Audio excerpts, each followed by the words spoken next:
Superfood, junk food, clean eating, all terms that make registered dietitians like our friend Shannon Crocker cringe. So she's going to kind of reframe the way we talk about food, because I was just out for lunch with somebody last week and it was like, oh, I was going to try and be good.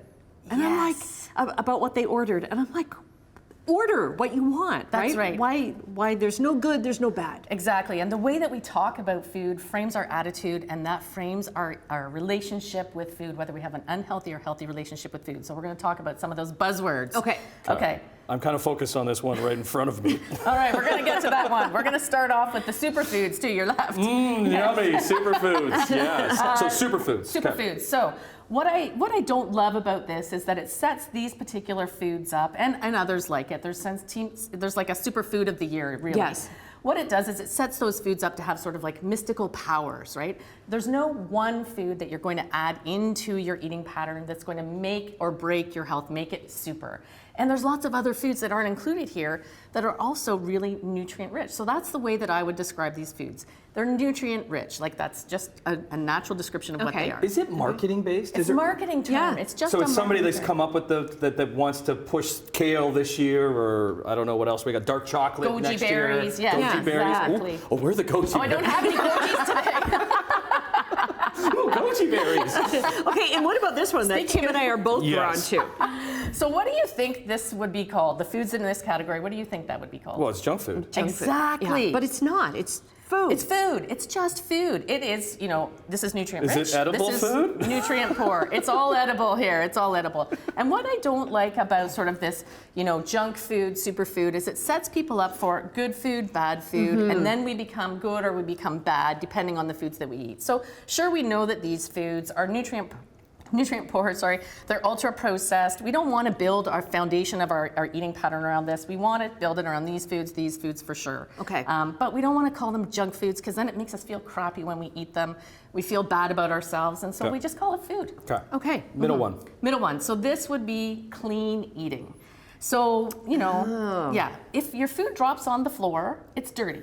Right? Otherwise, Well, the 5-second rule. Otherwise, it's not clean or dirty. So, philosophically, I can get behind eating more foods in their natural state, cooking more That from aren't at home, processed. that are minimally processed, skipping the, or limiting the ultra-processed nutrient-poor foods. But this has become kind of cult-like, in that people eliminate whole food groups, and that can set you up for nutrient deficiencies. And also, it's a bit elitist, right? Like, I'm clean eating, so. Yeah. Is there carbs in there? Like, Sure. we got some Yeah. carbs here in the beans. In there. Yeah, in the grains. Yeah, in we the got front? Okay. legumes. There's carbs in the veggies Right. for sure. Yeah. Yeah. So cutting carbs also can sometimes go with clean eating, but we need carbohydrates in our diet as well. Okay. This has got to be detox. This is definitely detox, and so this is like probably the cringe-worthiest term. This is the bane of your existence. This is, you know what? I'm going to ask you a personal question. Okay. Did you use the washroom today? I've used it a few times.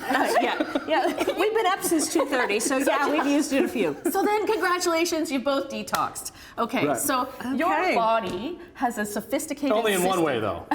Okay, well, we don't need the TMI. Your body has a really sophisticated system that helps to detox your body naturally of any sort of chemicals and pollutants that we come across.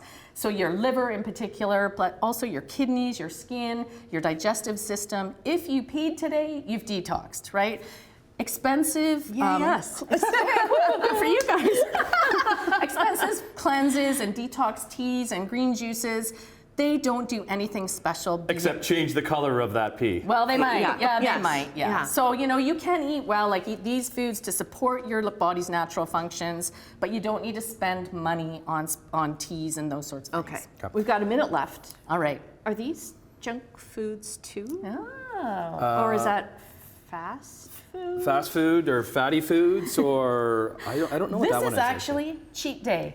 Oh, So you- okay, right, okay. I did a little survey and I asked people what foods they would categorize if they heard that term. And Yeah. everybody came back to me with these particular foods on a cheat day. So again, this is where people would eat, good all week, and then Right, they on a Sunday they- or something, just Yeah. eat whatever they want. Exactly. Well, then that again sets up that good food, bad food Yeah. dichotomy. Yeah. It sets you up for restriction. It also sets you up to crave those foods and potentially overeat on them because Yeah. you put them up on this like one Okay. special day only, Okay, right? we're out of time. Great Okay. conversation Yeah. though. Thank you. Let's see how many of these we can eat in the break. And the superfoods. I'm gonna Don't go forget for the a superfoods. raspberry.